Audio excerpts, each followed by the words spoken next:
Hi guys! Naku, may problema po. Walang Facebook. Nahack ba ang Facebook? May problema, may update. Ano nangyari? Any comment? Nagul na ano po yung lahat na taranta kasi syempre, bakit ganun? Siguro baka nag-update lang si Meta. O sana hindi naman na-hack.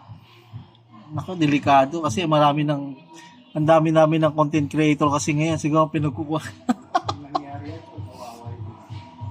Instagram, Facebook, Messenger kasama wala. 'Di ba? Ano nangyari? Ba't ganon? Meta, ano nangyari?